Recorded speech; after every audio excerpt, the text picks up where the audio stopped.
No se sorprendan del fuego de prueba que os ha sobrevenido, como si alguna cosa extraña les aconteciera, sino gócense por cuanto son participantes de los padecimientos de Cristo, para que también en la revelación de su gloria se gocen con gran alegría. Si son vituperados por el nombre de Cristo, son bienaventurados, porque el glorioso Espíritu de Dios reposa sobre vosotros. Ciertamente de parte de ellos Él es blasfemado, pero por vosotros es glorificado. Así que ninguno de ustedes padezca como homicida, o ladrón, o malhechor, o por entremeterse en lo ajeno. Pero si alguno padece como cristiano, no se avergüence, sino glorifique a Dios por ello. Porque es tiempo de que el juicio comience por la casa de Dios. Y si primero comienza por nosotros, ¿cuál será el fin de aquellos que no obedecen al Evangelio de Dios? Y si el justo con dificultad se salva, ¿en dónde aparecerá el impío y el pecador? De modo que los que padecen según la voluntad de Dios, encomienden sus almas al fiel Creador y hagan el bien. Muchos cristianos no han entendido lo que es la vida cristiana. Y uno de los ejemplos que la Biblia usa, o una analogía para comparar qué es la iglesia, es el matrimonio. Y en el matrimonio, muchos de ustedes que también están recién casados, tenemos siempre ideas de las telenovelas, y fueron felices el príncipe y su amante, o su amiga, o su esposa, por los siglos de los siglos. Y viene la luna de miel, y se acaba la luna de miel. Y comienzas a descubrir, ah caray, ¿con quién me casé? O ah caray, yo no sabía, chiquita, que tenías ese genio. Y yo no sabía que eras tan flojo. Ni sabía que dejabas tus calcetines que huelen a queso manchego cuando te levantas de la cama. Y comenzamos en el matrimonio a salir de la burbuja y del mundo ficticio y fantasioso en el que creíamos que era casarse. Y no sabemos que el matrimonio es algo por lo cual toda la vida se tiene que luchar. Nunca habrá un matrimonio perfecto. Nunca habrá un hombre perfecto. Nunca habrá una mujer perfecta. Por eso el matrimonio es para dos discípulos de Cristo. Un hombre y una mujer que siguen a Dios, es como un triángulo. Y mientras más sigue el hombre a Dios, Dios está hasta arriba y la mujer también. Mientras más seguimos a Dios, más cerca estaremos el uno con el otro. Bueno, la iglesia es lo mismo. Hay cristianos que les han hablado, no, la iglesia cristiana es Disneylandia, Reino Aventura, todo peace and love. Nunca va a haber problemas, nunca va a haber fricciones. Y cuando entramos a alguna iglesia o en las iglesias a las que ustedes han asistido, van a encontrar, ¿verdad?, que la iglesia es una mezcla de cizaña con trigo. Que la iglesia es un cuerpo de creyentes mezclados con personas que han entrado del mundo y que entre nosotros necesitamos entender que va a haber fricciones, malos entendidos, contiendas, que doña Pachita ya le hicieron cara de hamburguesa y no quiere regresar. Que porque en esa iglesia, muchos me dicen, es que en esta iglesia o en aquella iglesia a donde yo iba, no había amor. Y el problema está en eso, que entramos a la iglesia creyendo que todo es maravilloso y que estamos en un ejército.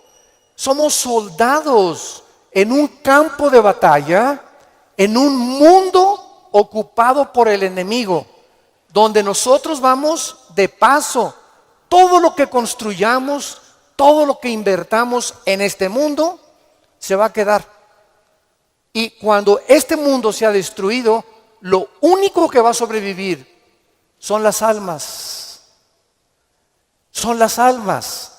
Y esta es la razón por la cual debemos vivir por las almas y poner como prioridad las almas que Jesucristo ganó en una cruz con su propia vida.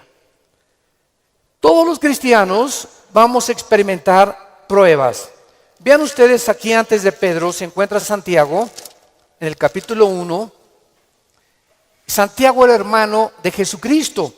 Fue uno de los hermanos de Jesucristo, Santiago. Y él está escribiéndoles a los cristianos que comenzaron a ser perseguidos por el Imperio Romano. Y vean ustedes el consejo que Santiago comienza a delinear. Santiago 1, versículos 2 y 3.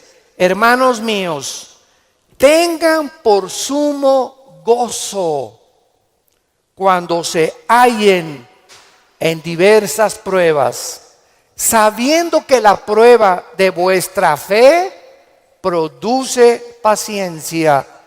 Sabemos entonces que todos nosotros vamos a ser examinados por Dios. Las pruebas, que son muchas, hay familiares pruebas en tu iglesia, en tu trabajo, con tus amistades, como matrimonio, con tus finanzas. Dios prueba el corazón. Y dice Santiago, no se sorprendan, no se maravillen de que de repente hay muchas pruebas. Y en lugar de que la oposición y las pruebas puedan menguar nuestro ánimo, dice Santiago, ¿verdad? Está probándose nuestra paciencia y nuestra fe. Vean ahora aquí, le damos vuelta a primera de Pedro, otra vez, capítulo 1. Y dice el versículo 6 y 7, en lo cual vosotros se alegran ahora, aunque un poco de tiempo, si es necesario, tengan que ser afligidos en diversas pruebas, para que sometida a prueba vuestra fe, mucho más preciosa que el oro, o sea, ¿por qué tiene que probar Dios nuestra fe? Porque es lo más valioso que Dios nos ha regalado. Lo más grande que tenemos es la fe.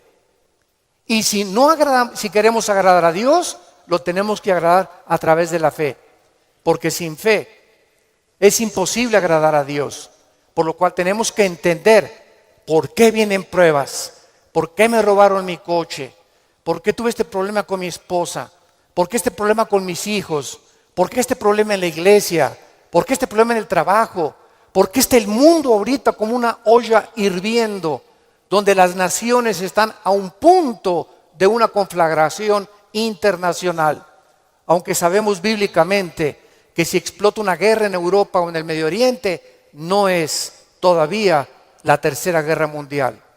En estos últimos meses, todas las invitaciones que he recibido han sido en radio, en televisión, con iglesias, con alianzas de pastores, para explicarles que esta guerra no es la tercera guerra mundial, que la Biblia nos habla claramente que falta mucho para la tercera guerra mundial y que este es lo que va a pavimentar el camino para el surgimiento del anticristo en el Medio Oriente. Entonces, estas pruebas, dice la Biblia, son importantes porque nuestra fe es la que tiene que ser probada. Ya sea en el trabajo, en la escuela, en el vecindario, etcétera, etcétera, estamos rodeados de personas que no les caes bien porque eres cristiano. Estás rodeado de amigos que cuando les comienzas a decir que eres cristiano, te van a comenzar a perseguir y a burlar. Porque el mundo está bajo el control del maligno y nosotros vamos de paso nada más. Somos un ejército que venimos a resistir al mal. No nos mandó Dios a terminar con el mal. Nos mandó a resistir hasta que Cristo venga. Se acabarán entonces las guerras y podremos recibir las coronas de gloria. Ahora, muy bien, en esta sección se nos advierte, en la de Primera de Pedro, acerca de otra prueba. Regresamos al capítulo 4, primera de 4, versículo 12. Y esta prueba es especial, porque le llama el Espíritu Santo fuego de prueba. ¿Qué hace el fuego? ¿Qué hace el fuego? Purifica. El fuego purifica y saca el verdadero valor. Las pruebas que nos vienen a nosotros es precisamente cuando un maestro no te hace exámenes. ¿Cómo vas a ver el maestro si tú estás calificado para pasar a la preparatoria? Forzosamente tenemos que ser examinados, ¿verdad? Con pruebas.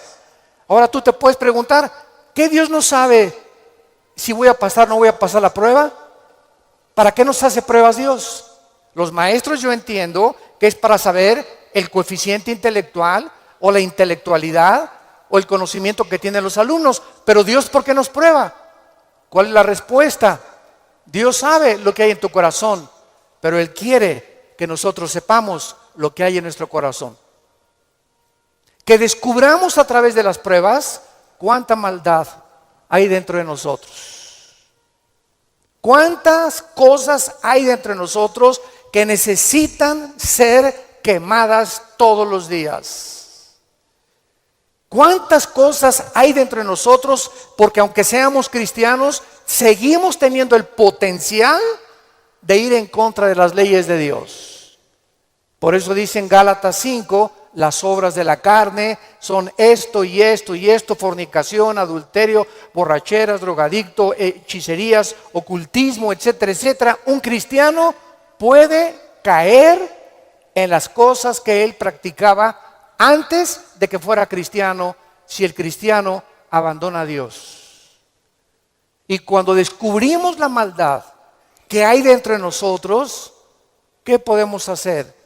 Gritar como Pablo en Romanos 7, miserable de mí, en mí no mora el bien que quiero hacer no lo hago, lo que no quiero hacer eso hago.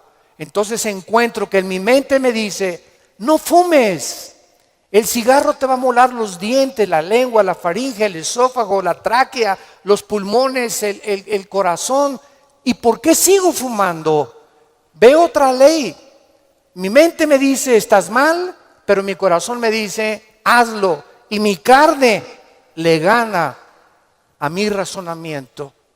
Y entonces Pablo dice, miserable de mí, y dichosos los que han descubierto esto. Oh Dios mío, ¿por qué volví otra vez a prender el canal de la pornografía? Yo no quería ver esa pornografía. ¿Por qué caí ayer con mis amigos y me emborraché la semana pasada? Soy cristiano, ¿por qué lo hice? ¿Por qué le grité a mi esposa como le debía haber gritado, no debía haberle gritado? ¿Por qué lo hice? Y qué mal nos sentimos cuando comenzamos a descubrir esa maldad. Y qué buen síntoma es que digas, ¿por qué lo hice? Eso muestra que tenemos al Espíritu Santo, que nos está redarguyendo, que nos está diciendo, esto que hiciste está mal.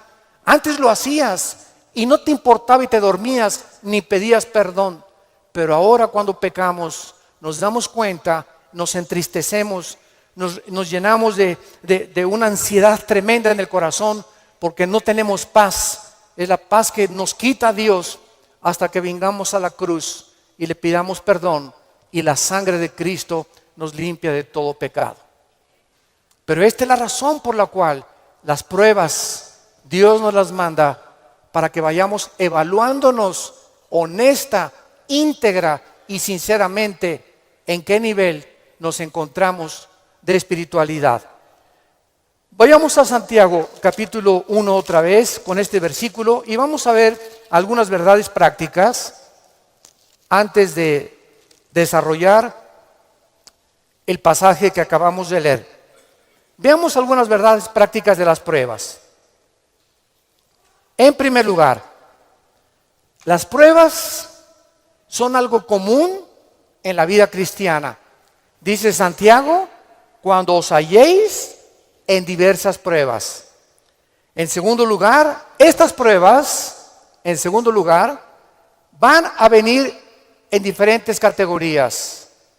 De repente, estás tranquilo, eres deportista, tomas vitaminas, estás perfectamente sano y te vas a hacer unos exámenes de sangre y las radiografías y la biometría hemática de sangre te dice el médico, tiene usted cáncer o tiene usted diabetes o padece usted un problema, ¿verdad?, renal, etcétera, etcétera. En el momento que oímos esa noticia, toda nuestra vida cambia. En ese momento dices, ¿qué me está pasando? ¿Cómo me pudo suceder esto a mí? Fue una prueba de fuego. O de repente tu hijo cayó y chocó, o tu hija se mató, o tu esposo se murió, o se cayó tu casa, o se incendió tu coche. Nunca sabemos qué va a suceder el día de mañana. Entonces tenemos que estar preparados para entender que estamos en un mundo donde somos vulnerables y donde cualquier cosa puede suceder y Dios lo va a permitir con un propósito siempre, siempre santo que va a resultar para un bien. Cuando oigas de ese accidente, de esa enfermedad y de ese problema, no lo entendemos. ¿Qué está pasando en la iglesia? ¿O qué pasó en mi casa? ¿O qué pasó con el gobierno? ¿O un golpe de estado? No entendemos cuando explota una bomba. Hay mucho humo y no se puede entender qué es lo que está pasando. ¿Qué verdad? No hay verdad. ¿Será mentira? ¿Será melón? ¿Será sandía? Y no es hasta que el humo se va, pasa una semana o 2 semanas, cuando comienzas a ver y a entender. Si tú en esa prueba, escúchame muy bien, durante esa prueba que estás atravesando, no te sueltas, pase lo que pase en tu vida. Si tú no te sueltas de Cristo, no te imaginas cómo Dios te va a bendecir, te va a fortalecer y vas a madurar espiritualmente como no te imaginas. ¿Qué se probó cuando te dijeron que estabas enfermo? ¿Qué se probó cuando oíste que te robaron tu coche? ¿Qué se está probando cuando perdiste el trabajo? Se está probando nuestra fe. ¿Cuánto confiamos en Dios? Cuando se va tu esposa o te abandona tu esposo, ¿qué vas a hacer? ¿Te vas a recurrir a las drogas? ¿Te vas a emborrachar? ¿Vas a renegar contra Dios? ¿Para eso soy cristiano? ¿Me quitaron mi trabajo? ¿Por qué si yo diezmo regularmente me quitan mi coche? Dios, yo no lo entiendo. ¿Y por qué me corren de mi trabajo si sabes que tengo que mantener a mi familia? Dios está buscando que nosotros veamos nuestra reacción, porque nuestra reacción determina el nivel espiritual que tenemos de fe. Y es precisamente en esas pruebas, en esas reacciones, donde Dios sabe cómo vas a reaccionar. Vamos rápidamente a Génesis capítulo 22. En el Antiguo Testamento, y veamos la prueba de fuego que pasó a Abraham.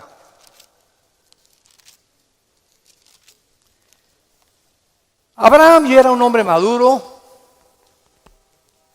ya tenía el hijo de la promesa, Isaac. Y a Abraham se le llama en Romanos capítulo 4 el padre de la fe. Por algo será, ¿verdad? Por algo será, porque son las pruebas de fuego las que nos gradúan en el ejército de Dios. Las pruebas, no las muchas pruebas, nos van preparando, pero hay una prueba de fuego que es nuestra graduación. Cuando ya Dios se da cuenta que no importa lo que pase en tu vida, nunca te soltarás de Él. Nunca blasfemarás de su nombre, nunca te llenarás de rencor ni de amargura contra nadie. Hayan hecho lo que te hayan hecho o lo que nos hayan hecho, el veneno más grande que nos impide graduarnos es la amargura. Es el veneno más grande de la vida cristiana. Bueno, aquí se encuentra Abraham, capítulo 22 del Génesis, y dice: aconteció después de estas cosas, o sea, estas cosas son todas las pruebas que Abraham había atravesado, que probó Dios a Abraham. Abraham podría decir: ¿otra? Oye, ¿otra, Señor? ¿Es juego? O sea, ¿otra prueba? Pero Adán, quiero decirte una cosa, Abraham. Esta prueba, ¿verdad? No te imaginas, va a ser la bendición más grande para tu vida y para 1000 generaciones después. A los que les interese la palabra prueba en el hebreo, es la palabra nasá, con H al final. Cuando dice probó, es la palabra nasá. Escuchen lo que significa probar en el hebreo: manifestar el corazón por medio de la presión. No es hasta que la presión viene a nuestras vidas que se sabe lo que tenemos escondido en el corazón. ¿No es cierto? No es bajo la presión donde se prueba el carácter de los hombres. Bajo la presión. Dice la Biblia, esto es lo que Dios quería hacer: poner presión en Abraham para darnos un ejemplo a nosotros de cómo reaccionar. ¿Y cuál fue la prueba de fuego que Dios le puso a Abraham? Dame a tu hijo Isaac, versículo 2. Señor, no te oí bien, creo que me está fallando el oído. ¿Qué dijiste? Que me des a tu hijo. Señor, ¿estás bien? ¿No necesitas un mejoral? ¿Me estás hablando? ¿Eres tú? ¿No será un demonio el que me estará hablando? Señor, tú me dijiste que este hijo era el hijo de la promesa, no era Ismael. Tú me prometiste que era Isaac, y la semilla de Isaac, el esperma de Isaac, la descendencia de Isaac, donde el Mesías, el Salvador que has prometido, iba a venir. ¿Cómo me lo pides? ¿Y cuál es la respuesta de Isaías 55, 8 y 9? Mis pensamientos no son vuestros pensamientos, y mis caminos no son vuestros caminos, ovejas santas, amadas de Dios. Así como los cielos son más altos que la tierra, y mis pensamientos más altos que ustedes, así es como yo tengo que pensar para que ustedes comiencen a entender que yo no pienso como ustedes, y que la fe es mantenerte de pie y seguir creyendo aunque no haya explicación inmediata. Señor, no entiendo qué pasó con mi casa, no entiendo por qué perdí el trabajo, no entiendo lo que está pasando, no entiendo esto, no entiendo aquello, pero como dijo Job, aunque tú me matares, seguiré confiando en ti. Y seguiré esperando y sabiendo que cuando se disipe el humo y entienda tus caminos, tienes algo mejor para mi vida. Esa es la fe. ¿Y qué hizo Abraham? No abrió la boca, no discutió. No vemos aquí que se puso al brinco con Dios. Abraham, Isaac, ven hijo mío. Muchachos, los siervos de Abraham, traigan la leña. Y entonces los dejó ahí en el monte a los siervos, y agarró a Isaac y comenzaron a subir al monte Moriah. Escuchen, el monte Moriah fue donde Dios no perdonó a su hijo. Dios perdonó a Isaac, pero Dios no perdonó en el mismo monte a su hijo Jesucristo 4000 años después. Y cuando iban camino al monte, le dice Isaac a Abraham: Padre, ¿dónde está el sacrificio? Y Abraham no le dice nada. Dios proveerá. Y entonces se acuesta Isaac y lo amarra a Abraham, y cuando levanta la mano, dice el versículo 10 y el versículo 11, y extendió Abraham su mano y tomó el cuchillo para degollar a su hijo. Entonces el ángel de Jehová le dio voces desde el cielo y dijo: Abraham, Abraham. Y él respondió: heme aquí. Y dijo: no extiendas tu mano sobre el muchacho, ni le hagas nada, porque ya conozco que temes a Dios, por cuanto no me rehusaste darme a tu hijo. Dios, síganme con cuidado, no estaba buscando el sacrificio de Isaac. Dios estaba buscando el sacrificio de las emociones y los sentimientos de Abraham.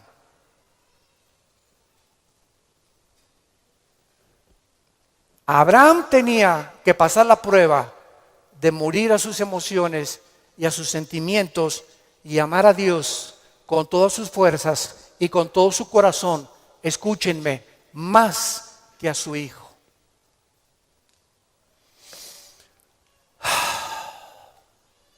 En el Nuevo Testamento se acercaron a Cristo, se los voy a explicar con más detalles, y le dijeron: ¿cuál es el más grande mandamiento?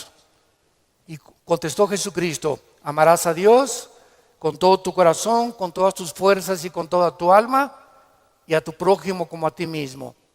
Muy bien, hace algunos años yo le pregunté a Dios, porque alguien, ¿verdad?, me metió una idea satánica, un ateo, en un hotel, me acuerdo, que se acercó y me dice: oiga, señor Alducin, el Dios que ustedes adoran es un misógeno, es un ególatra, es un Dios que solamente busca a Él, que nada más dice: ámame a mí con todo tu corazón, más que a tu esposa, más que a tus hijos. ¿Cómo puede ser esto posible? Me dijo este ateo. ¿Cómo puede usted reconciliar a un Dios que nos diga que lo amemos más a Él que a la propia familia? Y entonces me fui muy confundido. Me comenzó a dar vuelta, porque en ese momento me quedé así, ¿verdad? Le dije: ¿sabe una cosa? Voy a orar y le prometo que voy a buscar una respuesta de Dios. Nadie me había hecho nunca ese ataque a mi fe. Entonces pasó como unas 2 semanas, me puse a orar, ayuné como 2 días buscando esta respuesta, y fue tan clara de parte de Dios. Y el Señor me mostró en la Biblia lo siguiente: mira, hijo, me dice Dios, cuando yo les pido a ustedes: ámeme con todo mi corazón y con toda mi mente, ¿saben por qué se los pido? Porque tu mamá, tu esposa y tus hijos y tu perro Fido y tu cotorro y lo que más amas en tu vida, y tu jarrón chino y la casa que tienes y que la amas, todo lo vas a perder, y al final de tu vida te vas a quedar solo. Todos nos quedamos solos al final de la vida. Los hijos se tienen que ir, si no se casan se mueren, la esposa tiene que morir, él tiene que morir. Escúchame muy bien. Y si tú tenías todos tus afectos en tu hijo que se fue, o en tu esposo que se fue, o en tu perro que te quitaron, cuando se vaya tu hijo, cuando te quiten a tu esposo, cuando te abandone tu mujer, te vas a hundir, porque no tendrás las fuerzas de seguir viviendo.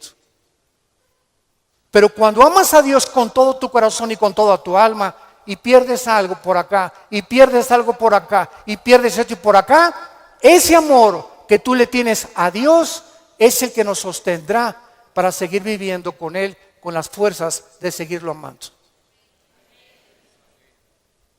Denle gloria a Dios, de veras.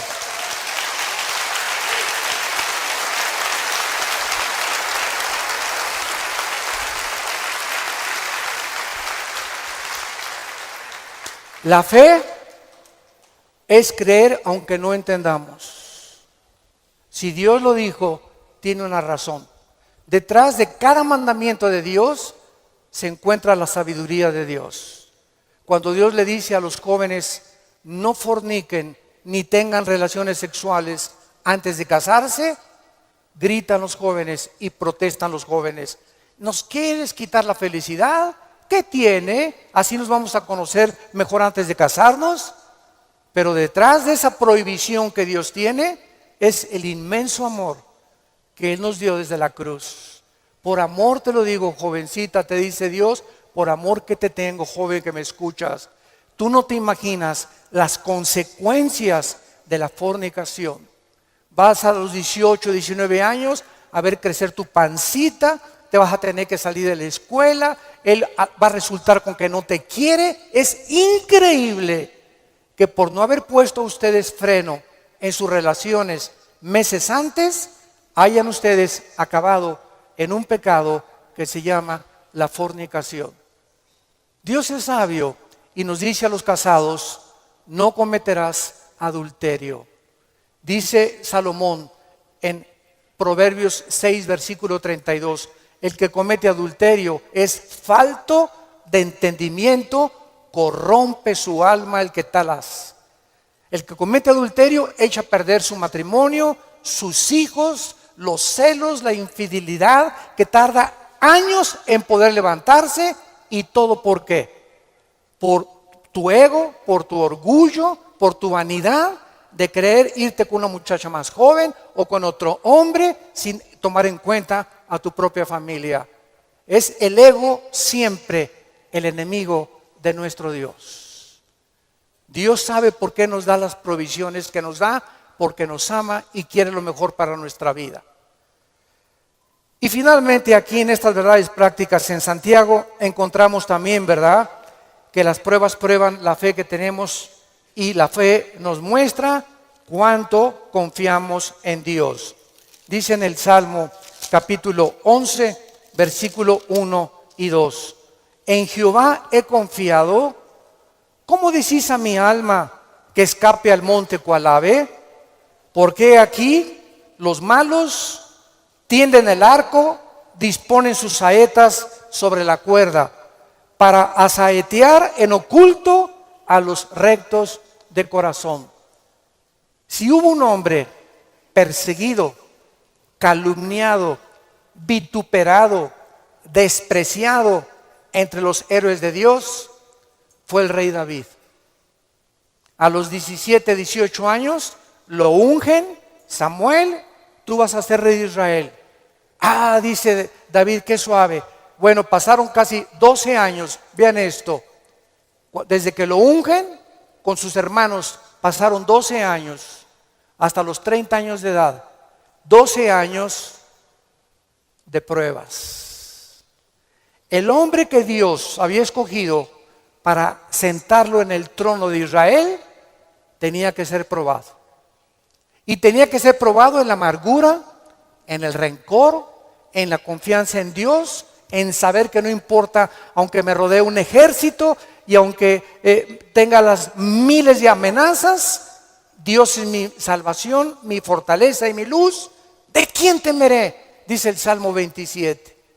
¿De quién temeré? Es el temor dentro de nosotros lo que nos impide confiar en Dios. Ay, tengo temor que si me entrego a Dios me va a pasar esto. O tengo temor que si hago estas cosas me va a pasar aquello. Ese temor lo tienes que vencer, porque Dios no nos ha dado espíritu de temor, sino de valor, de poder y de amor propio. Entonces tenemos que entender que las pruebas forman parte de la vida cristiana. Regresamos a nuestro pasaje de 1 de Pedro y examinémoslo rápidamente. Dice nuestro pasaje: no se sorprendan, amados, del fuego de prueba que os ha sobrevenido, como si alguna cosa extraña aconteciera. Número 1, se nos advierte cómo no debemos de reaccionar: con sorpresa. No debemos reaccionar con sorpresa. No puedo creer lo que me está pasando. Más te vale que lo creas. No puedo creer que mi noviecita me dijo que yo me parecía a John Travolta, hermano, y me dejó por otro y se fue. No lo puedo creer. No puedo creer que mi esposo me haya abandonado. No puedo creer que este negocio haya caído. No puedo creer, yo fui fiel en mi trabajo y me corrieron, hermano, del trabajo. No lo puedo creer. Más te vale que lo sigamos creyendo. No nos sorprendamos, es una prueba. Cualquier cosa que afecte tu vida, tu estabilidad emocional o física, son pruebas. Entendámoslo. Dios es un Dios que nos tiene que probar. Y estas pruebas son para nuestro bien. Y vamos a descubrir en las pruebas que Él es real, que Él sana, que Él restituye, que Él vindica, que la oruga y el saltón te robaron, Dios te lo va a devolver 10 veces más. Pero es esa fe la que Él está tratando de desarrollar en nuestras vidas, porque es mucho, mucho más preciosa que el oro. Dice en 1 Pedro 5:10, mas el Dios de toda gracia, que nos llamó a su gloria eterna en Jesucristo, escuchen bien, santos de Dios, después que hayáis padecido, ¿cuánto tiempo? No toda la vida es la inquisición por el amor de Dios. No toda la vida como llegó una hermana, ay, pastor, ¿qué le pasa a doña Chole? Pues sigo con pruebas. Hermana, tengo 5 años que la conozco y usted ya le ganó a Job. No me diga que en 5 años Dios no la ha dejado descansar. Ese no es el Dios que servimos. Dice claramente que las pruebas son temporales, de vez en cuando Él cree conveniente que la necesitamos atravesar. Después que hayáis padecido un poco de tiempo, vean ustedes el propósito. Él mismo os perfeccione, afirme, fortalezca y establezca después de las pruebas.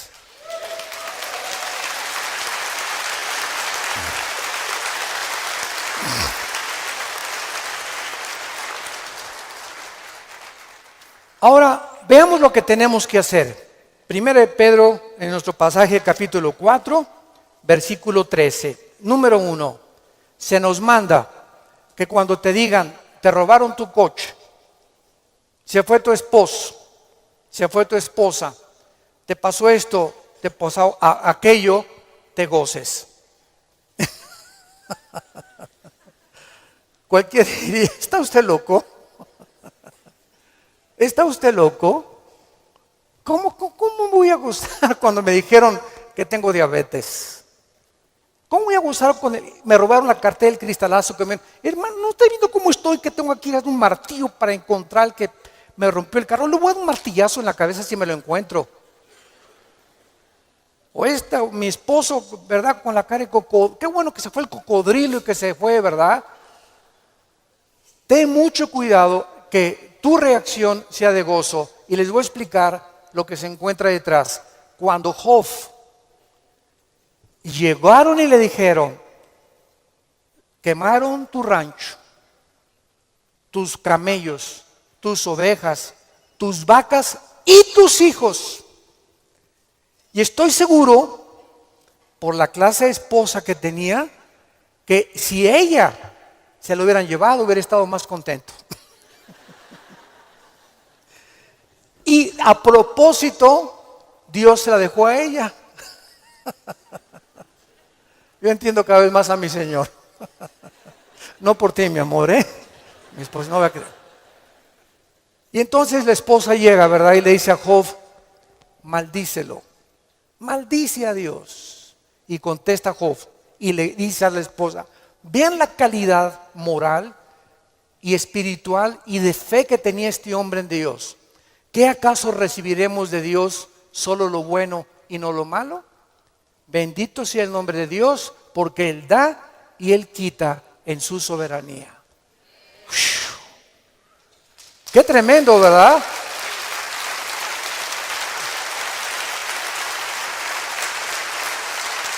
Qué tremendo.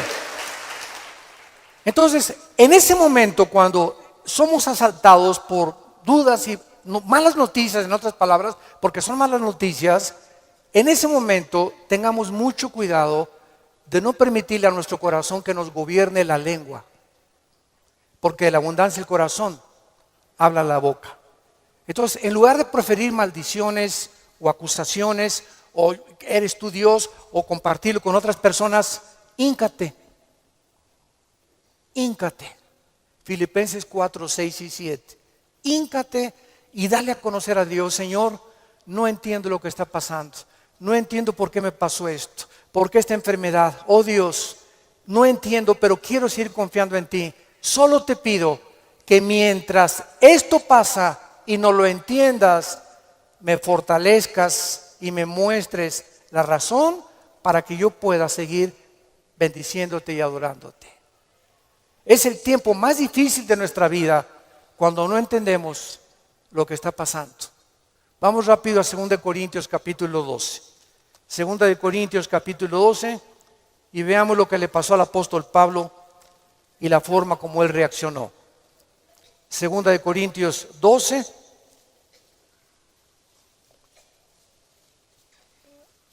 Pablo fue uno de los pocos hombres, junto con Enoc y Elías y el apóstol Juan, que subieron al cielo.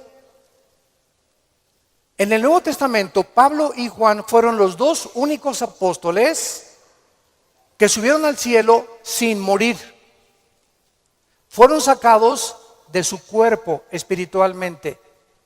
Y Pablo lo llevó Dios al tercer cielo, donde habita Dios. Y cuando Pablo regresó a la tierra, su espíritu salió de su cuerpo y su espíritu volvió a entrar a su cuerpo.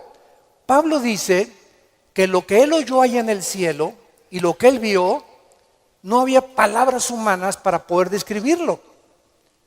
Y como fue una experiencia tan impresionante, pero tan grande, que cabía la posibilidad, dada la naturaleza humana pecaminosa que aún tenemos, Dios tuvo que darle una prueba a Pablo y ponerle un aguijón en su cuerpo físico, alguna enfermedad. Y esta enfermedad no sabemos qué es. Algunos han especulado que era algún problema oftalmológico, porque dicen Gálatas, mira con cuán grandes letras les escribo. Bueno, no sabemos, ¿no? Entonces Pablo tenía algo en su cuerpo que lo atormentaba y se hincó delante de Dios y le dijo: Señor, quítame este aguijón. No, Pablo. Señor, te ruego, quítamelo. No, Pablo. Señor, te lo imploro como de corazón. Si quieres me voy a la villa y de vuelta de rodillas. Hago lo que tú quieras, quítame este aguijón. Y Dios le contesta y le dice en el versículo 9: y el Señor me ha dicho, bástate mi gracia. ¿Por qué? Porque mi poder, y lo traduzco en el original griego, está en presente continuo. Mi poder se está perfeccionando a través de esta dolencia física que he permitido que tú tengas. Mi poder se está perfeccionando mientras tú estás sufriendo esta enfermedad en la que estás atravesando. Y entonces Pablo, cuando entiende detrás de lo que no entendía, por qué Dios permite eso en su vida, contesta Pablo y dice: por tanto, de buena gana me gloriaré más en mis debilidades, para que repose sobre mí el poder de Cristo. Hace poco mi esposa y yo estábamos en Dallas, y ¿se acuerdan de este muchacho que no tiene brazos ni piernas? Muchos de ustedes lo conocen. Bueno, su esposa es mexicana, de Chihuahua.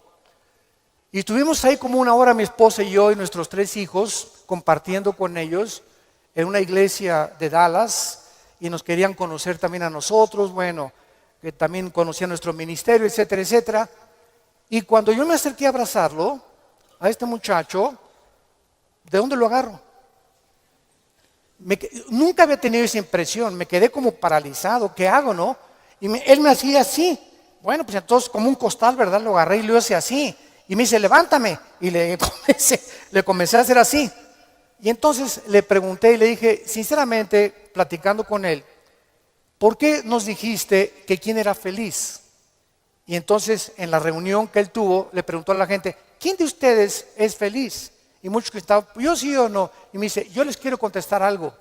Dios permitió que naciera sin brazos y sin piernas para que yo fuera un testimonio que la felicidad no se encuentra en estar completo, sino en tener el poder de Dios viviendo en tu vida.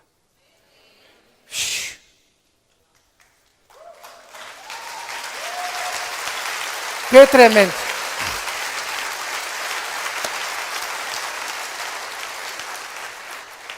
Mi esposa y yo nos bañamos de lágrimas. Tenemos piernas, tenemos brazos, tenemos casa, con flex, un carro, lo que sea, nuestros hijos, y estamos descontentos. Teniendo contentamiento, teniendo sustento y abrigo, estamos contentos porque estamos vivos. Nosotros estamos completos y él era más feliz que la mitad de los que fueron a escucharlo. Él riéndose, y era una felicidad, ¿no es cierto, Marta? Un gozo sincero. Él no estaba fingiendo, él estaba lleno del poder de Dios. Y transmitía en sus ojos esa paz, ese contentamiento, esa aceptación. Él dijo que a los 12 años se quiso suicidar porque todavía no había aceptado a Cristo.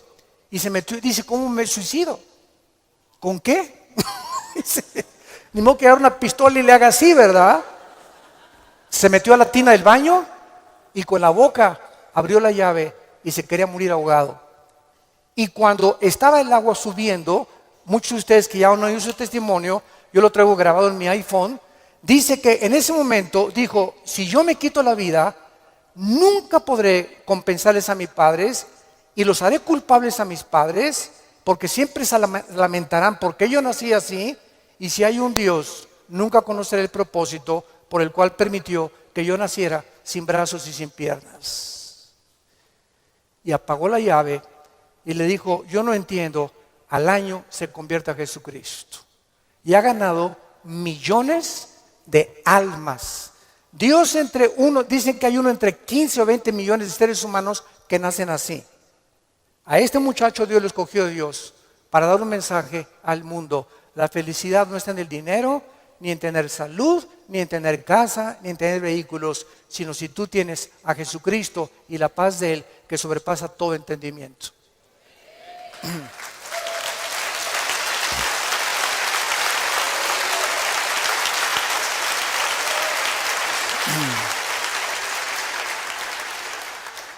Y finalmente regresamos a nuestro pasaje de 1 de Pedro capítulo 4, dice así, gócense, versículo 13, por cuanto son participantes de los padecimientos de Cristo, para que también en la revelación de su gloria se gocen con grande alegría. En penúltimo lugar, las pruebas nos están haciendo parecernos más a Jesús. Porque es precisamente en las decepciones, en las desilusiones, en las traiciones, en la persecución, en el abandono de tu esposa, en la muerte, etcétera, etcétera, en todas estas cosas que forman parte de la vida, donde comenzamos a entender que no nos sorprendamos, estamos en un mundo muy feo, donde el pecado abunda. Este grupo de ISIS en el Medio Oriente ya no son seres humanos, son zombies, son monstruos, seres humanos deshumanizados completamente, sin ningún sentimiento, sin ninguna emoción, sin ningún corazón, ninguna conciencia. A los niños ahora los enseñan a ellos que a las víctimas les corten la cabeza y jueguen fútbol con las cabezas para desensibilizarlos y deshumanizarlos a los 8 años de edad. Ese es el mundo que vivimos. ¿Nos sorprende? No nos sorprende, porque la Biblia dice, según de Timoteo 3, vendrán tiempos feroces, peligrosos, hombres amadores de sí mismos, donde no les importará absolutamente nada más que su ego y su propia vanidad. Y el imperio y el espíritu de control, todo espíritu que quiera controlar y dominar a los demás, es un espíritu de brujería. ¿Se acuerdan a Cristo antes de morir? Que llegan los hijos de Zebedeo con la mamá. Oye, cuando vengas, quiero que mi hijo Pancho y Pancholín se sienten junto a ti. A este nómbralo ministro de Hacienda y procurador de la República. Y entonces Cristo, viendo que sus discípulos estaban a punto de morir crucificados, estaban buscando posiciones de liderazgo y de control y de autoridad. Y les dije, Cristo, eso los reyes de la tierra, los gobernantes buscan estas cosas, dominar y controlar a los demás. Y esta es la razón de tantas dictaduras y de tantos gobiernos estatistas y totalitarios. Personas que quieren seguir gobernando y tener el control de las gentes, pero en ustedes no debe ser así. Y Cristo nos da el secreto: el que quiera ser grande de todos nosotros, lávele los pies a los demás. La fe es una sustancia, es algo real, es una seguridad. ¿De qué cosa? De algo que viene. De algo, no de algo que tienes ya. Porque si lo tienes ya, ya no es fe. Entonces la fe está relacionada con el futuro. Siempre, siempre con algo que no tienes y que viene. Y que tú tienes que estar seguro que viene. No tengo trabajo ahorita, tengo 3 días sin trabajo, 2 semanas sin trabajo, pero Jehová es mi pastor. Como decía mi esposa hace unos momentos, declaro que soy tu hijo, que nada me faltará, yo voy a mantener mi paz. Mi hijo se fue, mi hija se fue, no tengo trabajo, pero yo tengo la seguridad, la certeza que aunque no lo tengo ahorita, aunque no veo ahorita a mi hija que se componga, ni mi hijo que se componga, y aunque no veo ahorita prospectos del trabajo, lo creo, lo tengo seguro, porque tú lo has dicho. No he visto justo desamparado a su descendencia que mendigue el pan. Yo sé que tú me vas a dar el trabajo, Señor. Yo sé que tú me vas a sacar adelante. ¿Por qué? Porque así lo dice tu palabra. Y esta seguridad que tú tienes, dice a continuación, es una convicción, aunque tú no lo estás viendo. Muy bien, vamos pues a tratar de explicar más claramente esto. La fe está relacionada con el futuro y con lo invisible. Con lo futuro y con lo invisible. Porque es algo que esperamos en el futuro, ya sea en 3 horas, 4 horas, mañana, pasado, un mes, un año, no sé. Y al mismo tiempo es algo que no podemos percibir con nuestros 5 sentidos. En el momento en el que nosotros veamos algo, ya no es fe. Porque la fe está relacionada con lo invisible. En el momento que lo veo, ya no es fe. Por eso cuando alguien dice, si yo veo un milagro, voy a creer, esto es la antítesis de la fe. Porque es totalmente lo contrario. Primero tenemos que creer, como lo vamos a ver, para ver. ¿Me están siguiendo? No es ver para creer, sino creer primero para que después puedas ver la gloria de Dios manifestada. Muy bien, la fe es la certeza, es una seguridad de algo que esperamos y es una convicción de algo que nosotros no vemos. Esta certeza, ¿quién nos las da? Porque necesitamos una certeza y necesitamos una convicción para que nuestra fe sea sólida y esté basada en un buen fundamento teológico. Esta certeza nos las da la Biblia. Porque solo en la Biblia puedes encontrar las promesas que son futuras para nosotros. Dice Dios, si tú siembras escasamente, recoges escasamente. Si tú siembras abundantemente, recoges abundantemente. Si tú amas a tu esposa como Cristo amó la iglesia, no te imaginas las bendiciones que vendrán sobre tu vida. Si tú no amas a tu esposa como te estoy mandando en la palabra de Dios, las promesas mías que te tengo preparadas, no las vas a poder ver. Porque no has creído Porque para que puedas ver la bendición en tu matrimonio, para que puedas ver la bendición en tu noviazgo, para que puedas ver la bendición económica en tu vida y en tus negocios, antes tienes que creerle a Dios y poner en práctica o en acción lo que Dios dice en su palabra. Y la convicción, ¿quién nos las da? El Espíritu Santo. Entonces tenemos íntimamente relacionadas a la Biblia con el Espíritu Santo. No podemos jamás divorciar al Espíritu Santo de la Biblia, ni la Biblia del Espíritu Santo, porque el Espíritu Santo es el autor de la palabra de Dios. Entonces necesitamos entender que el Espíritu Santo es un espíritu de santidad, ¿verdad? Es el espíritu de verdad, es el consolador. Entonces, si yo tengo el Espíritu Santo y quiero caminar con el Espíritu Santo y Él es santo, ¿podrán caminar dos juntos si no estuvieran de acuerdo? No, ¿verdad? Para que yo camine con el Espíritu Santo, tiene que haber santidad en mi vida, porque Él es santo y me toma de la mano. Pero el momento en el que yo camino sin santidad o comienzo a caminar en pecado de la vida, inmediatamente rompo mi comunión con el Espíritu Santo. Me suelta, es tan sensible como una paloma el Espíritu Santo. Inmediatamente vuela, no se hace a un lado y me encuentro caminando yo creyendo que Dios está conmigo, creyendo que el Espíritu Santo está conmigo y estoy caminando en la carne. Es lo que se llama caminar en la carne. Y la carne es muy consagrada, La carne es muy religiosa. La carne adora a Dios y por acá y por allá, y sin embargo podemos hacer muchas cosas sin la ayuda de Dios en nuestra vida. Muy bien, veamos ahora que entonces la fe está relacionada con dos realidades eternas e invisibles, con Dios y su palabra. La verdadera fe bíblica está limitada a la Biblia.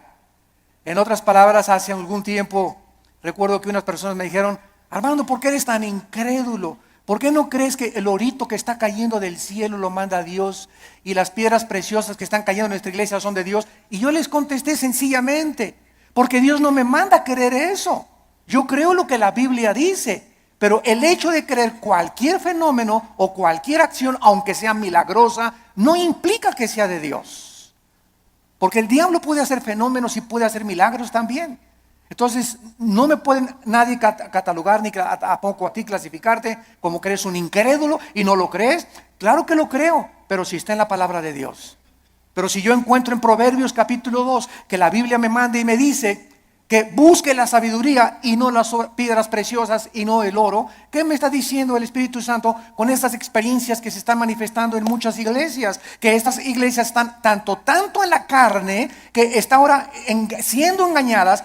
Pues quieren eso, quieren circo, maroma y teatro, quieren ver milagros, pues eso les voy a dar, como hizo Dios con los judíos en el desierto. ¿Quieren comida? Pues se las voy a dar hasta que les llegue hasta aquí. Y los atascó de codornices hasta que los volvieron al estómago. Este es un juicio de Dios. ¿Por qué? Porque Dios nos busca que busquemos sabiduría y que no busquemos, ¿verdad?, las cosas que está cayendo ahorita del cielo. Y mira, hermano, le digo, es más diamantina que nada, hombre, esas menso.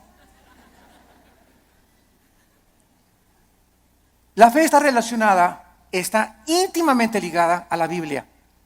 Nuestra fe no es un trapo ungido. Hermano, voy a ir al río del Jordán. Y cuando vaya a Israel, voy a meter una botellita en el agua del Jordán y me la voy a traer y me la voy a echar cuando esté enfermo. O la voy a poner ahí, ya casi una veladora.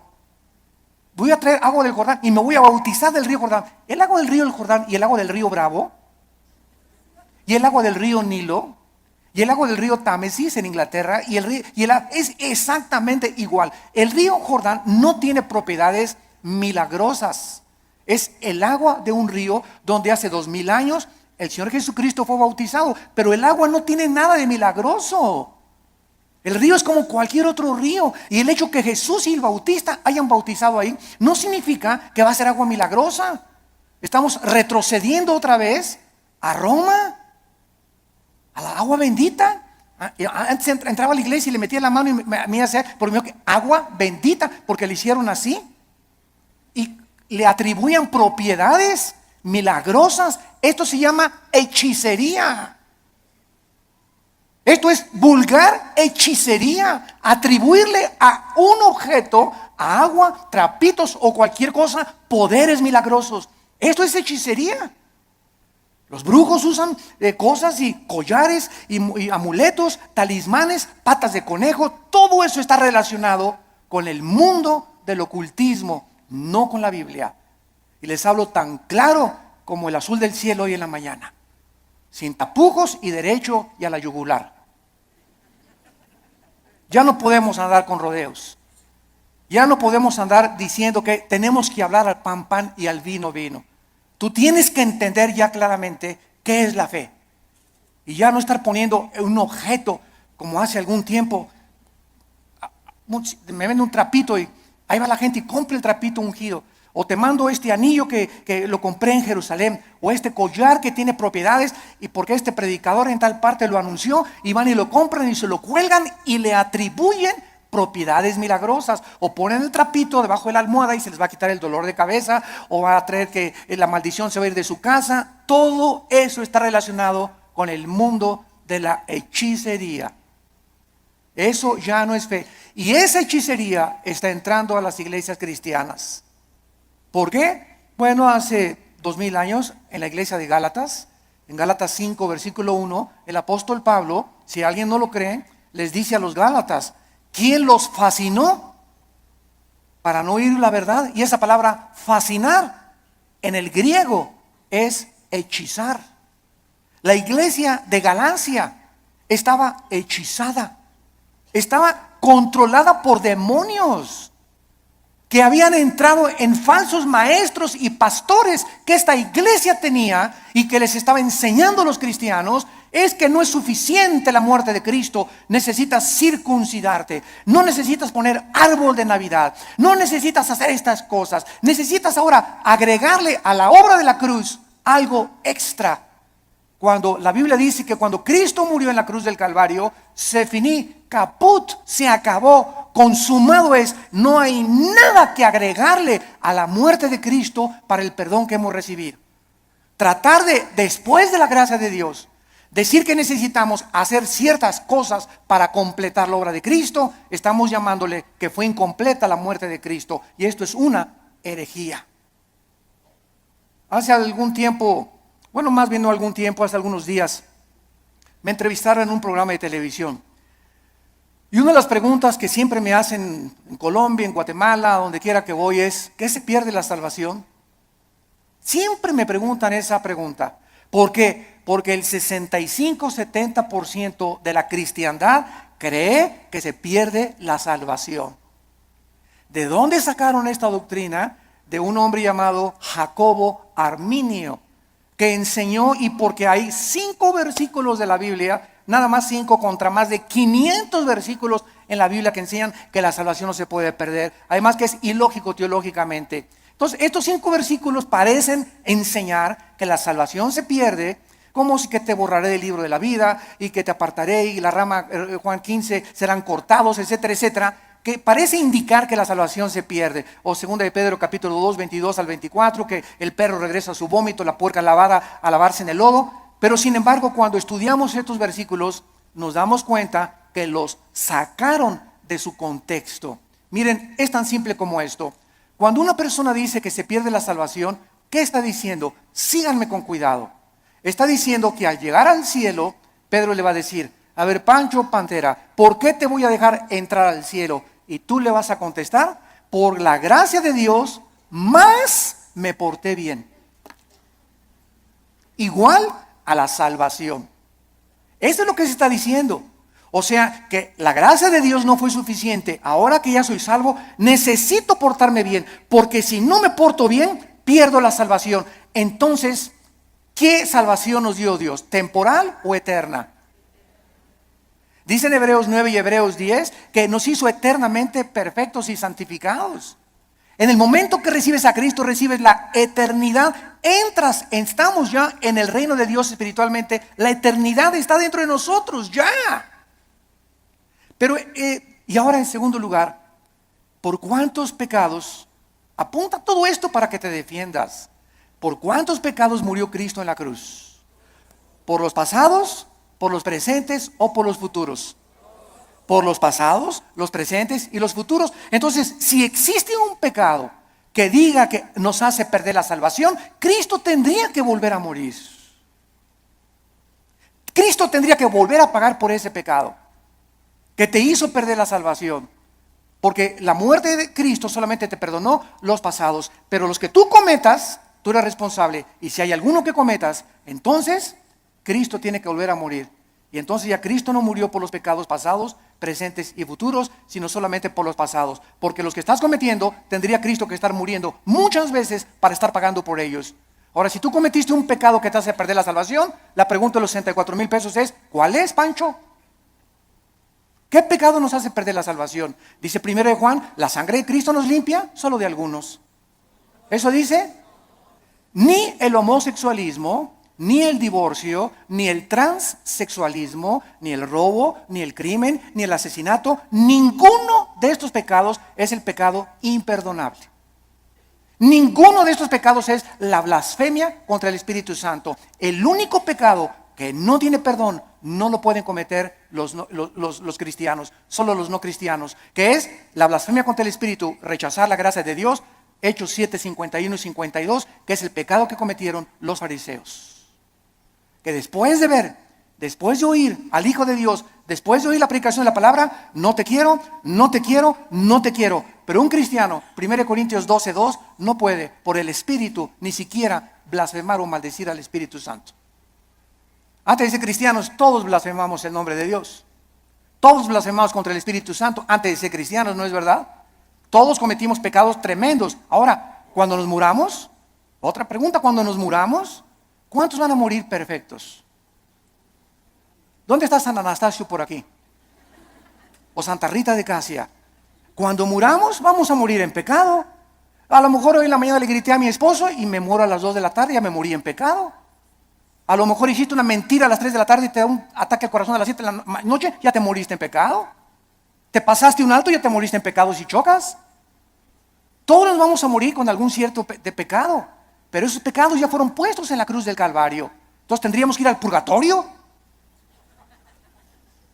para pagar por esos pecados con los que morimos y no los pudimos confesar. Todo esto es absurdo y irracional teológicamente. Y podemos continuar así con los pactos, con la gracia. ¿Qué es la gracia, no? Entonces decir que se pierde la salvación es decir que es la gracia más portarme bien o hacer buenas obras para poder entrar al cielo. La fórmula está equivocada totalmente. Estás reprobado químicamente en la teología. La fórmula es la gracia más nada igual a la salvación. Las buenas obras que nosotros hacemos no son para salvarnos. Ya Cristo pagó por todas mis malas obras pasadas, presentes y futuras. Mis buenas obras que ahora hacemos, síganme con cuidado, Virgen del Socorro. Las buenas obras que nosotros hacemos después de la salvación solamente son para la entrega de recompensas o la pérdida de recompensas en el tribunal de Cristo. El cristiano ya no va a ser juzgado por sus obras en cuanto a la salvación, sino en cuanto a las recompensas. Y la fidelidad va a ser altamente recompensada por Dios, un vaso de agua que hayamos dado, lo que hemos hecho en el nombre de Dios, pero no está relacionado ya con la salvación. Ya hemos sido justificados por la fe, ya hemos sido santificados y ya hemos sido glorificados desde antes de la fundación del mundo.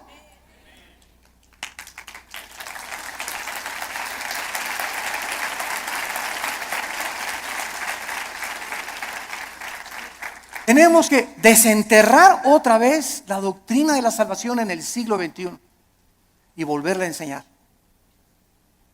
Claramente, porque el pueblo de Dios, en los errores en que está cayendo, es por no tener bases teológicas firmes, doctrinales, de una doctrina elemental como la gracia y la salvación. Y por todos lados, porque todo el mundo lo cree, yo también lo creo. Demuéstramelo con la Biblia. Y lo voy a creer entonces. Pero no voy a creer que porque todos creen que se pierde la salvación, yo voy a creer que se pierde la salvación. Yo te lo demuestro y se los dije en la televisión, tenemos el debate con el que quiera y se los demostramos, ¿verdad? Que es absurdo seguir creyendo que se pierde la salvación. Ahora muchos dicen, bueno, como ya no pierdo la salvación, me voy a portar ahora sí, le voy a dar vuelo a la hilacha, ¿verdad? Bueno, dice Gálatas 5:10 que fuimos llamados a libertad, solamente que no usemos la libertad como ocasión para la carne. La persona que dice eso, con que no puedo perder la salvación, puedo hacer lo que quiera, no es salvo. No es salvo. Porque si tienes al Espíritu Santo, no vas a tratar de aprovecharte y tomar la gracia de Dios como una licencia para pecar. Eso demostraría, Romanos 6, que pues pecaremos para que la gracia de Dios abunde. De ninguna manera, porque los que hemos muerto con Cristo, ¿cómo vamos otra vez a pecar? O a tratar de pecar voluntariamente. Ya demostraría que ni siquiera tenemos la salvación. Bueno, esto es importante en relación con la fe. Y vamos a ver ahora algunos ejemplos de la fe en algunos versículos en el Antiguo y en el Nuevo Testamento. Vamos a ver en primer lugar el Salmo 27, para que veamos cómo operó la fe en el Antiguo Testamento y tengamos bases más profundas acerca de nuestra fe. Vuelvo a repetir, la fe está relacionada con el futuro y con lo invisible.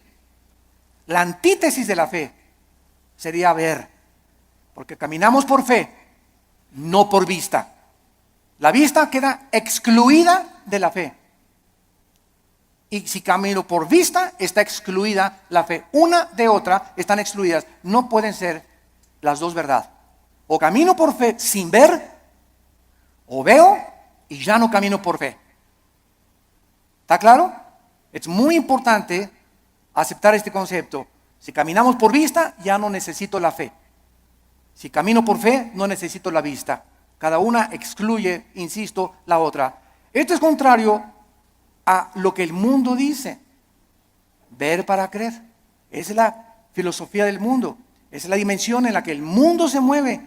Nosotros hemos entrado a otra dimensión totalmente, que dice lo contrario, que necesito primero creer para poder ver. Dice el Salmo 27, versículo 13, cuando David se encontraba afligido, perseguido por Saúl, sin trabajo, escondido en una cueva, criticado, sus hijos de David se volvieron contra él. Bueno, el pobre David, ¿verdad?, tenía todo tipo de tribulaciones, iguales a las que tenemos muchos de nosotros. Y David nos manifiesta y nos exhibe una verdad preciosa. Y dice el Salmo 27:13, hubiera yo desmayado, me hubiera tirado la toalla, me hubiera yo desalentado, ya hubiera querido ya ni siquiera ser cristiano, ya ni siquiera quería ir a la iglesia, ya estaba harto. Si yo hubiera mantenido esta actitud mental, hubiera yo desmayado. Me hubiera tirado ya al suelo, ya no quiero ni siquiera vivir. Estoy harto de todo, de mis papás, de la iglesia, de esto, del gobierno. Y sobran cosas que nos pueden llegar a pensar esto. A menos que, repito, seas San Anselmo. Pero todo cristiano llegamos a estar, ¿verdad?, hasta, decimos vulgarmente en México, hasta el gorro. ¿No te has sentido así? No levante la mano. Porque yo estoy seguro que todos la levantaríamos. Si no has experimentado esto, lo vas a experimentar cuando estés casado, o cuando no estés, o cuando nazcan los hijos, o cuando nazcan los nietos. Pero todos, hay muchas épocas en la vida en la que nos llegamos a sentir tan oprimidos por los problemas que ya no quisiéramos ni siquiera vivir. ¿Quiénes son los suicidas? Las personas que se les ha cerrado totalmente el mundo, se han sentido sin ninguna ventana, sin ninguna luz, sin ninguna esperanza, sin ninguna solución más que dejar de vivir. Escaparse por una puerta falsa. Y dice David que él había llegado a esa situación. Y entonces encontramos lo que lo salvó: si no creyera. Si no creyera, ¿qué veré? Primero, ¿qué cosa? Creyó. Y después venía la vista. Si yo no hubiera creído que voy a salir de esta situación y que Dios me va a mandar a otro esposo, otro novio, que viene el trabajo, si yo no hubiera creído en las promesas de Dios, ya desde cuándo me hubiera aventado desde el puente hasta abajo. ¿Qué es lo que nos sostiene? Creer lo que Dios nos ha dicho. Esa es la fe, lo que nos ha dicho en su palabra. Hubiera yo desmayado si no creyes. Y dice 1 Pedro 1:5 que somos guardados por el poder de Dios mediante la fe. En otras palabras, cuando nos encontremos así, y créame que muchas veces al mes yo llego así en la noche, en la mañana cuando me levanto, con el Señor, cansado, ¿verdad? Con problemas, presiones emocionales, el mundo, el petróleo, la caída del dólar, problemas aquí, problemas allá, familiares. Bueno, sobran cosas para desalentarnos en la vida, sobran cosas para amargarnos, sobran cosas para desilusionarnos. Entonces ahí es cuando, en lugar de que te desmayes y te rindas y digas, tiro la toalla, me bajo del caballo, ya no quiero, andamos así con el caballo, cayéndonos del caballo. En ese momento recuerdo, oh Señor, tú eres poderoso, tú eres grande, soberano, y comienzas a sentir otra vez en el caballo y agarras las riendas. Señor, aunque no lo vea, y aunque vea todo que se está cayendo y no vea soluciones y vea el cuadro oscuro a mi alrededor, oh Dios, yo sé que tal vez hoy en la tarde o mañana veré tu bondad. Me vas a sacar del pozo de la desesperación, me vas a pintar un nuevo futuro, vas a solucionar mis problemas, y por eso sigo en mi caballo y rajámonos pinto, échele velocidad y vamos adelante. No te me rajes, México lindo y querido.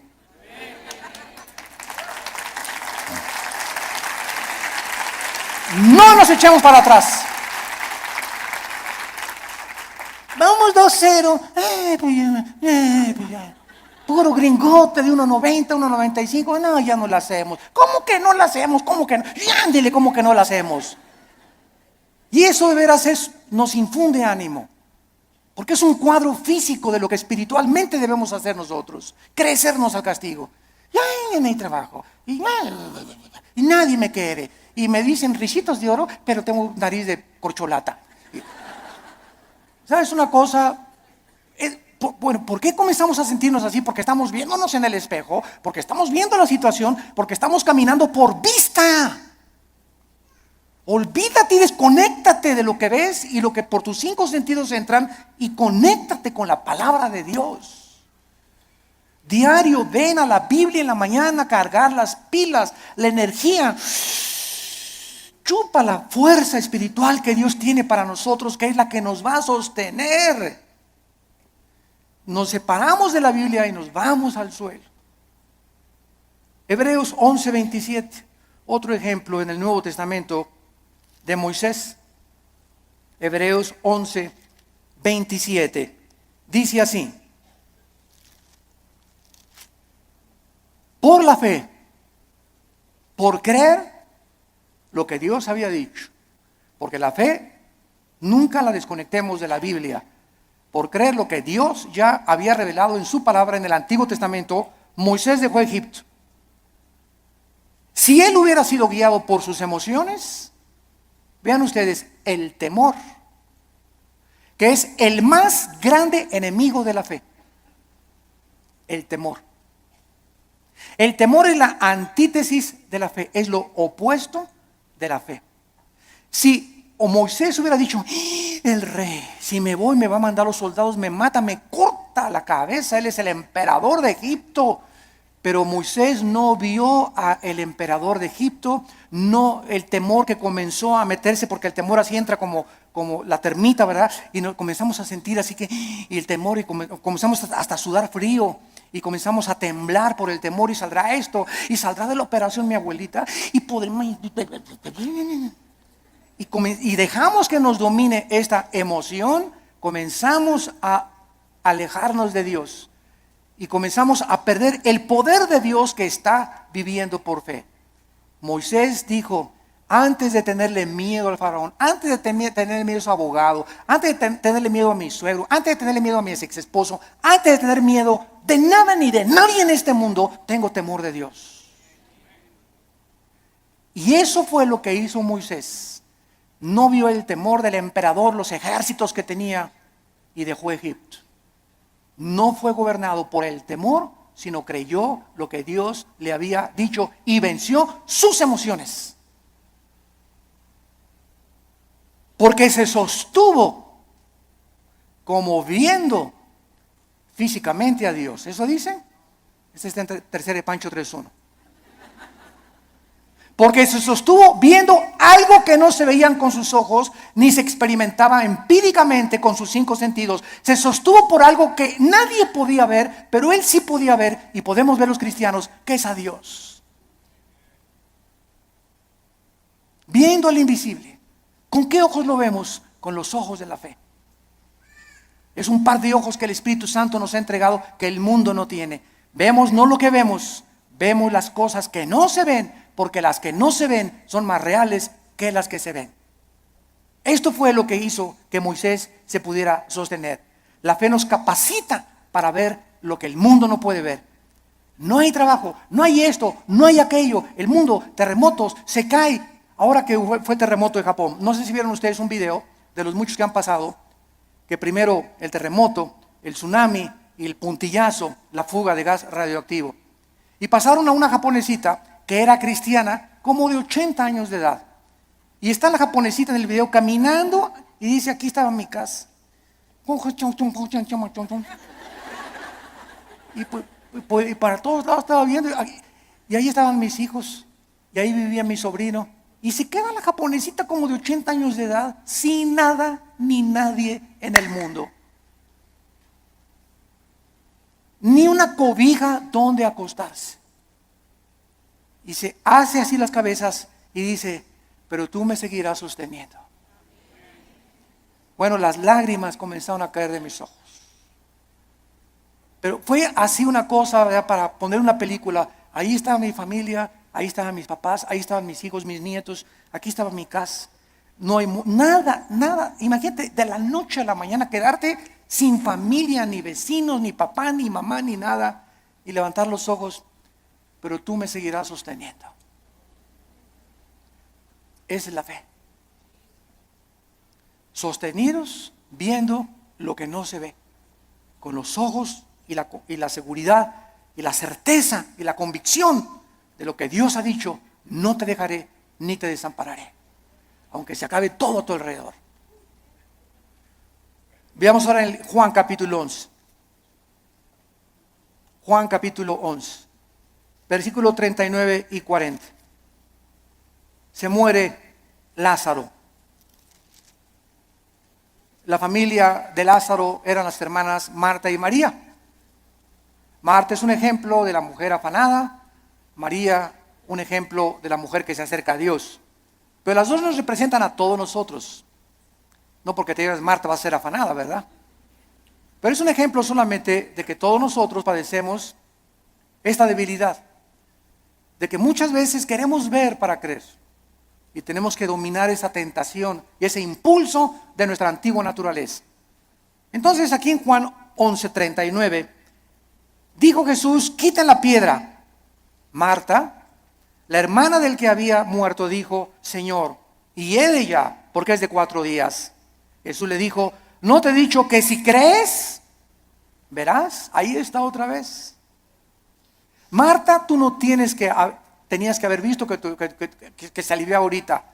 Hemos llegado al punto que lo dejé morir, porque Cristo dejó morir a Lázaro. ¿Se acuerdan que cuando le avisaron? Señor, Lázaro se está muriendo. ¿No hizo caso? Y era el mejor amigo de Jesús y la familia que lo hospedaba y le daba de comer a Jesús y tenía según un cuartito especial para Jesús cuando pasaba por ahí Jesús. Y no hizo caso Jesús. Y Lázaro se murió. Y ya que tenían 3 días, Jesús dice a los discípulos, vamos a donde está Lázaro. Y ahora sí, como decimos en México, ¿ya para qué? ¿Ya para qué? ¿Ya para qué? Pues ¿cómo que ya para qué? Pues eso decimos nosotros, pero no lo dice Jesús ni Dios tampoco. Y llega Jesús, los discípulos, ¿ya para qué, Señor? ¿Ya para qué? Ya pierdes tu tiempo. Y es que todo, dice Cristo, lo hice llegar a este punto y te estoy haciendo llegar a este punto donde pierdas tu trabajo, donde tengas esa enfermedad, donde pases esto. Estoy llevando las cosas al extremo para que cuando estén en el extremo, ahí pueda yo ser grandemente glorificado por tu vida. Yo cuántas personas he visto que se enferman de cáncer y que son sanadas y que dicen, Dios mío, hasta los médicos, pero esto es un milagro. Pero si no hubiera sido esa enfermedad, no hubiera sido glorificado Dios. Si no hubieras perdido tu trabajo y un trabajo te viene milagrosamente, ¿cómo podrías decir, Señor, solo tú pudiste haberme dado este trabajo? Fue un milagro. Así como ayer la selección mexicana fue un milagro que ganara. Pero aquí no se mete, ¿verdad?, la fe. O sea, 2-0 decimos, ya al 2-0, yo ya iba a pagar la televisión. La neta. Dije, ya, otra goliza. ¿Cómo nos vamos a levantar de un 2-0 con estos gigantones de gringos, verdad? Y cuando viene y te das cuenta, ¿no? Que, caray, digo, lo que no parece, se puede convertir en una realidad. Entonces muchas veces Dios deja que lleguemos a ese 2-0 y que parezca que todo está perdido. No está perdido. Porque Él es Dios y Él es alguien que ha dicho, no te dejaré, desampararé, estaré todos los días contigo hasta el fin del mundo. Podemos, aunque perdiere mi padre y mi madre, con todo Jehová no me dejará. Porque Él es nuestro sostén. Y le dice Cristo a Marta, si tú crees, vas a ver la gloria de Dios. Tenemos que ver espiritualmente para poder creer. La gloria no puede venir hasta que no creamos. Por ejemplo, en el área económica, en el área matrimonial, en el área de relaciones sociales, en el área de nuestras amistades, en todo esto se cumple primero creer para ver. Dios le dice a los maridos, amen a su esposa. Tú amas a tu esposa sacrificialmente y comienzas a quitar todas las imágenes de otras mujeres de tu vida, etcétera, etcétera, y ve Dios tu fidelidad mental y espiritual, porque los pensamientos no le engañan a Dios. ¿Qué hace Dios cuando un hijo está haciendo lo que la Biblia dice porque quieres agradar a Dios? Te bendice. No te imaginas cómo te bendice. Señor, pero que tú ya tienes 20 kilos de más, Señor. ¿Cómo tú? ¿No puedes cambiar una llanta vieja por una nueva? Como dicen en Guanajuato, ¿verdad? Y sabes una cosa, que cuando estamos casados no es solamente la pasión. La pasión dura la luna de miel 3 o 4 días y dura también en el triunfo del amor.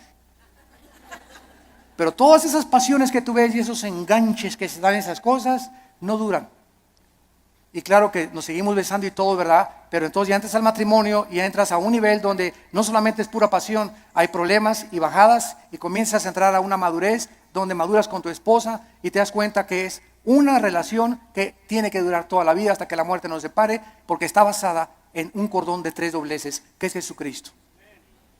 Entonces ya no está basada tanto en el físico como en una relación espiritual, porque los matrimonios que duran son los matrimonios que los dos son discípulos de Cristo.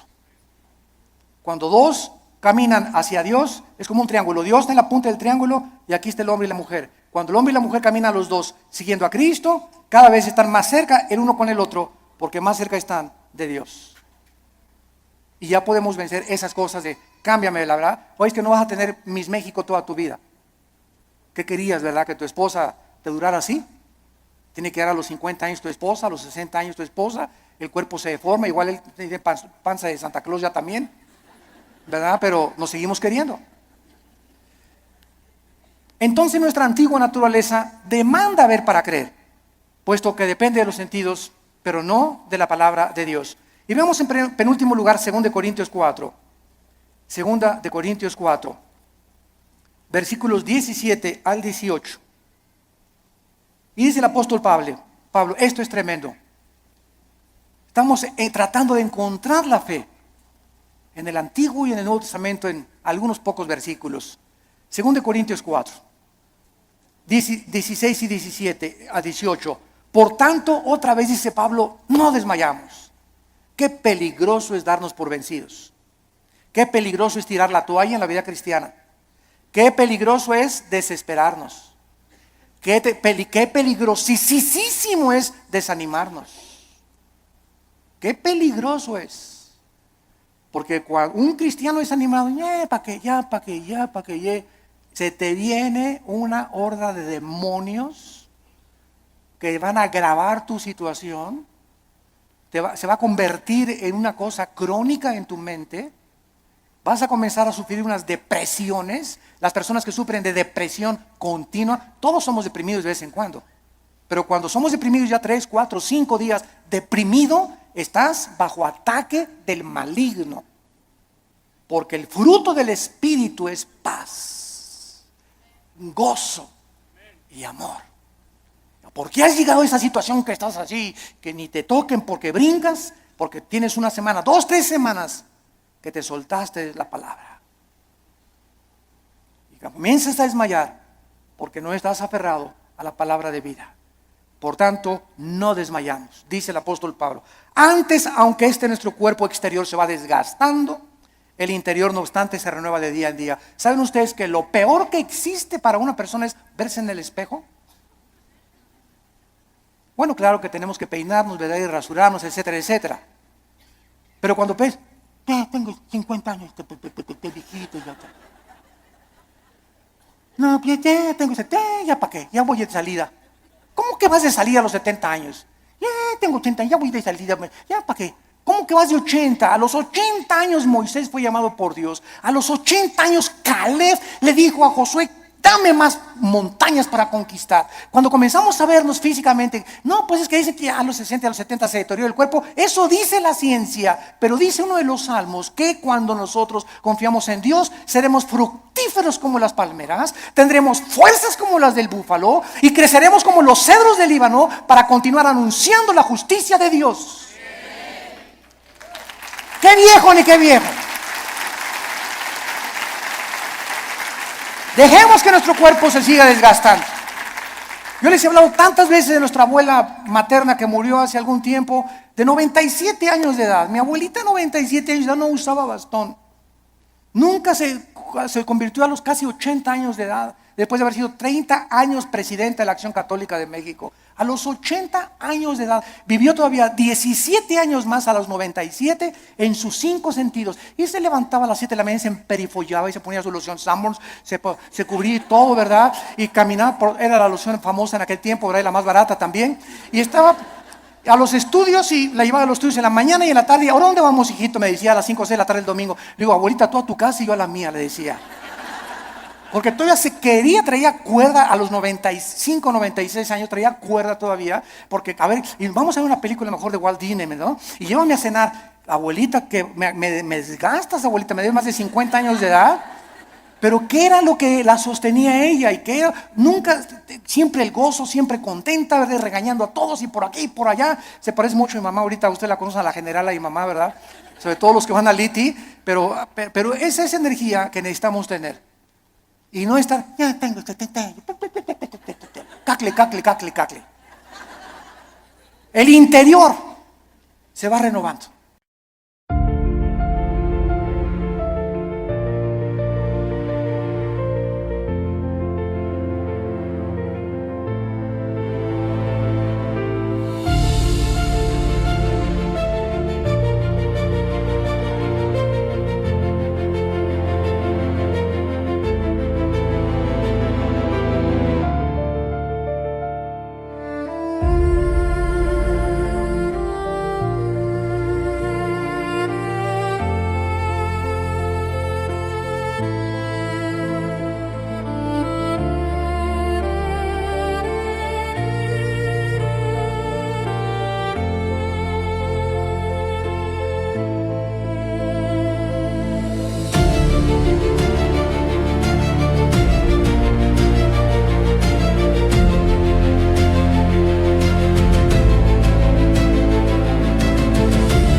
calma se queda.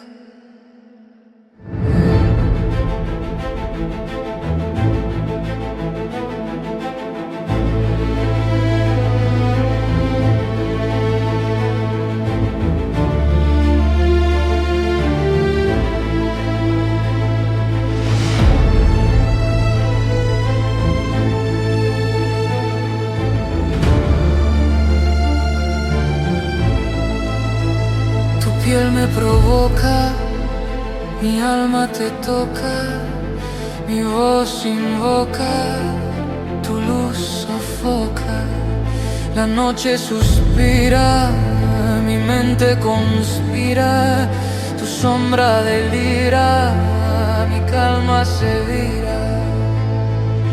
Vértigo de seda, mi pecho en caída, tu culpa metida, mi fe prendida.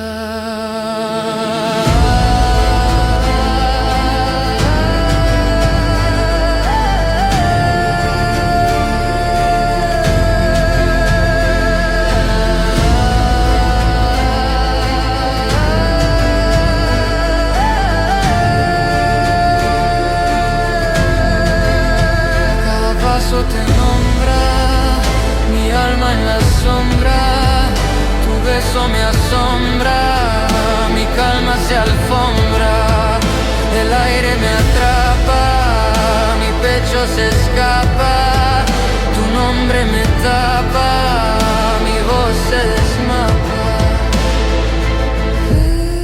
Vértigo de seda, mi trama encendida, tu luz prendida, mi piel vencida.